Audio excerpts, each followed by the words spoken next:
السلام علیکم۔ محمد حنیف نجم۔ سچے مسلمانوں اور اچھے پاکستانیوں، تمنا ہے کہ دنیا میں کچھ کام کر جائیں، تمنا ہے کہ دنیا میں کچھ کام کر جائیں، ہو سکے تو خدمت اسلام کر جائیں۔ آئیے پہلے اپنے آقا حضرت محمد صلی اللہ علیہ وآلہ وسلم پر مل کر درود پاک پڑھتے ہیں۔ صلی علی نبینا، صلی علی محمد، صلی علی شفیعنا، صلی علی محمد۔ سچے مسلمانوں اور اچھے پاکستانیوں، آج ہم اپنے پیارے آقا حضرت محمد صلی اللہ علیہ وآلہ وسلم کی ایک حدیث پر غور و غوض کریں گے۔ آج کی حدیث پاک حضرت محمد صلی اللہ علیہ وآلہ وسلم کا فرمان ہے، بخار جہنم کی بھاپ کے اثر سے ہوتا ہے، اسے پانی سے ٹھنڈا کر لیا کرو۔ صحیح بخاری حدیث نمبر 3263، 3263۔ سچے مسلمانوں اور اچھے پاکستانیوں، ہمارے پیارے آقا حضرت محمد صلی اللہ علیہ وسلم نے اس حدیث میں یہ بھی بتایا کہ بخار ہوتا کیوں ہے، اور ساتھ ساتھ اس کا علاج بھی بتایا، اور ساتھ ساتھ یاد رہے کہ بیماری کے بارے میں بھی بعض روایات میں بیان ہے، بلکہ بہت ساری روایات میں ہے کہ یہ بھی اللہ تعالیٰ کی طرف سے ایک امتحان ہوتا ہے، بلکہ انسان کو ایک آسانی دی جاتی ہے۔ یعنی بیماری میں جو صبر کرتا ہے، جو اسے برداشت کرتا ہے، اس نیت کے ساتھ کہ یہ اللہ تعالیٰ کی طرف سے ہے اور اللہ تعالیٰ ہی اس کو ختم کر دیں گے، تو جب اس طرح سے صبر کرتا ہے، برداشت کرتا ہے، تو اس کے بدلے میں اللہ تعالیٰ اس انسان کے، اس مسلمان کے بہت سارے گناہ جو ہیں ان کو معاف فرما دیتے ہیں۔ اسی لیے یہ کہا جاتا ہے کہ بیماری میں صبر کیا کرو، برداشت کیا کرو۔ تو اس حدیث میں ہمارے پیارے آقا حضرت محمد صلی اللہ علیہ وسلم نے بتایا کہ بخار جو ہے یہ حقیقت میں جہنم کی باب، یعنی جب ہم گناہ کر لیتے ہیں، بہت سارے گناہ کر لیتے ہیں، تو پھر جہنم کی آگ کے اوپر جو باب ہوگی اس کا اثر جو ہے ہمارے اوپر ہوتا ہے، جسے ہم بخار کہتے ہیں۔ اور پھر ہمارے آقا خاتم النبیین صلی اللہ علیہ وآلہ وسلم نے ساتھ ساتھ علاج بتاتے ہوئے فرمایا، اسے پانی سے ٹھنڈا کر لیا کرو۔ یعنی اس کا مطلب یہ ہے کہ جب بخار ہو تو ہمیں نہانا چاہیے، پانی میں زیادہ سے زیادہ ٹائم گزار کے اس کو اس طرح سے ٹھنڈا کیا جائے۔ عام طور پر ہمارے ہاں وہ بیمار کو، بخار چڑھے ہوئے انسان کو پٹیاں بھی کی جاتی ہیں۔ عام طور پر اگر اچھے ڈاکٹر کے پاس جائے تو وہ بھی یہی کہتا ہے کہ جاؤ، جا کے پہلے اچھی طرح سے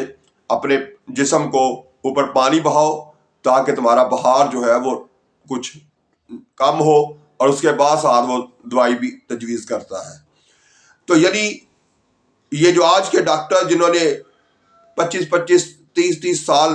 پڑھ کے ڈگریاں حاصل کی ہوتی ہیں، ان کے مقابلے پہ ہمارے پیارے آقا حضرت محمد صلی اللہ علیہ وآلہ وسلم کتنے بڑے ڈاکٹر ہیں کہ انہوں نے آج سے 1500 سال پہلے ہی بخار کا علاج یہی بتایا تھا کہ جب بخار چڑھ جائے تو پھر کیا کریں، اسے پانی سے ٹھنڈا کر لو۔ یعنی بعض روایات میں وضو کرنے کو بھی کہا گیا ہے، بعض روایات میں نہانے کو بھی کہا گیا ہے۔ تو یہی کچھ آج کے ڈاکٹر جو ہیں وہ بھی بتاتے ہیں۔ تو اس لیے اس بخار کو جو ہے وہ ٹھنڈا کرنے کا طریقہ جو ہے وہ یہ ہے کہ نہانا ہے۔ تو یہ ہو گیا۔ اس کے بعد آج کل جو ہے کچھ تھوڑا سا اضافی بخار کی مختلف اقسام ہیں، کرونا وائرس کا، ڈینگی کا، کوئی جی وہ گرمیوں کی لو لگ جانے کا۔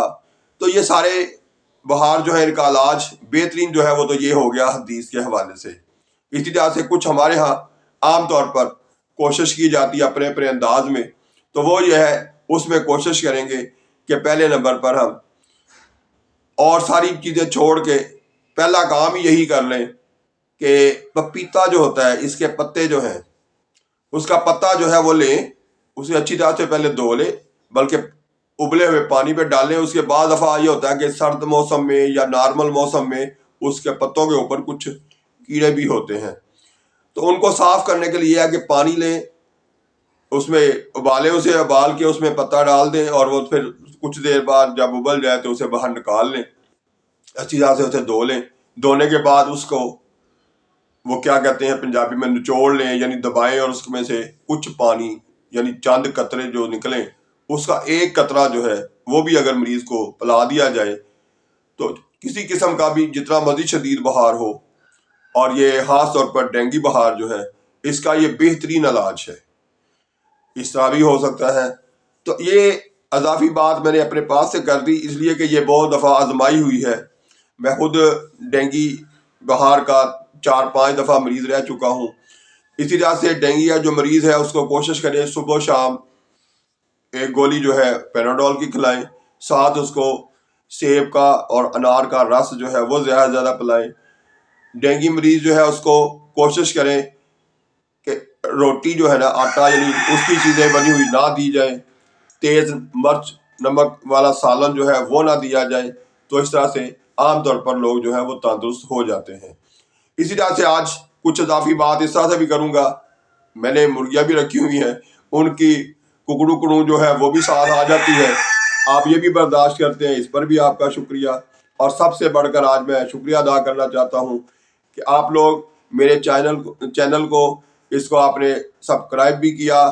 ان کا بھی شکریہ، جنہوں نے اس پر کمنٹس دیے ان کا بھی شکریہ، اور جو آگے خاص طور پر اسے شیئر کرتے ہیں، آئی ہوئی ویڈیو کو اپنے جاننے والوں میں شیئر کرتے ہیں، ان کا بھی شکریہ ادا کروں گا، کیونکہ میرا چینل جو ہے اس کو ہم نے یہ ہے کہ 1000 سبسکرائبر بھی مکمل ہو گئے، واچ ٹائم بھی مکمل ہو گیا، اور اب ہم نے یوٹیوب سے اپلائی بھی کر دیا ہے۔ تو یہ سارا تعاون آپ کا ہے، چاہے وہ پاکستان میں رہنے والے لوگ ہیں، سب سے زیادہ لوگوں کی تعداد لاہور سے ہے، اس کے بعد کراچی سے ہے، پاکستان کے دوسرے شہروں سے بھی بہت سارے لوگ ہیں جنہوں نے اسے سبسکرائب کیا۔ اس کے علاوہ دوسرے ملکوں میں، ہندوستان میں خاص طور پر جموں آزاد کشمیر کا علاقہ جو سری نگر ہے، وہاں پر بہت سارے لوگ ہیں جو اس کو روز میری ویڈیو کو دیکھتے ہیں۔ اسی طرح سے ان کا بھی شکریہ جو دوسرے ممالک سے، بہت سارے دوسرے ممالک جو ہیں ان سے بھی یہ دیکھا جاتا ہے، تو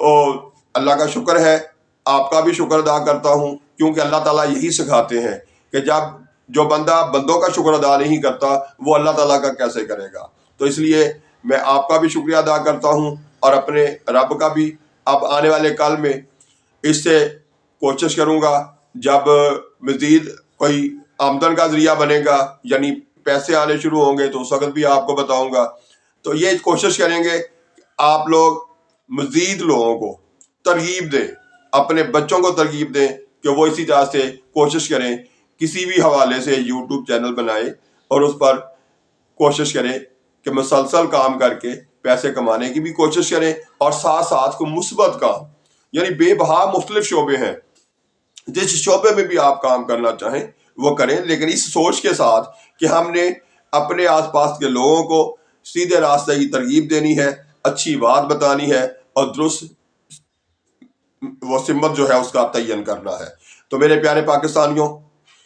یہ یاد رکھنا ہے اچھی طرح سے کہ ہر وقت کوشش کرنی ہے سچ بولیں، دوسروں کے ساتھ اچھا سلوک کریں، اور دوسروں کے لیے اچھا سوچیں، کبھی کسی کے خلاف بول کر غیبت کا حصہ نہ بنیں، بلکہ ہمیشہ دوسروں کے لیے اچھا سوچ کر، دوسروں کے لیے اچھا کر کے، اور خود اپنے منصوبے جو ہیں اچھے جو ہیں، اچھی سوچ جو ہے اس کا اظہار کیجئے۔ اس کے بعد کہ جو شخص آپ میں موجود نہیں ہے اس کے خلاف باتیں کر کے اپنے آپ کو جہنم کا ایندھن بنانے کے بجائے بہتر ہے کہ آپ آپس میں بات کرتے ہوئے اپنے منصوبوں پر کام کریں، اپنے منصوبوں کا اظہار کریں کہ میں اپنے ملک کے لیے، اپنے مذہب اسلام کے لیے، اپنے علاقے کے لیے، اپنے خاندان کے لیے کیا کچھ کرنا چاہتا ہوں، اور کیا کچھ کر چکا ہوں اور کیا کچھ کر کے میں مزید بہتری لانا چاہتا ہوں، اور انشاءاللہ تعالیٰ اس پر عمل بھی کروں گا۔ تو اس طرح کی باتیں آپس میں کریں، کبھی بھی کسی کے خلاف جو موجود نہیں ہے اس کے خلاف بات کر کے اپنے آپ کو جہنم کا ایندھن بننے سے بھی بچائیے، اور ساتھ ساتھ اس حدیث کو ذہن میں رکھا کریں کہ جس نے غیبت کی اس نے اپنے مردہ بھائی کا گوشت کھایا۔ تو یہ اس قدر بری چیز ہے، اس سے اپنے آپ کو بچائیے، غیبت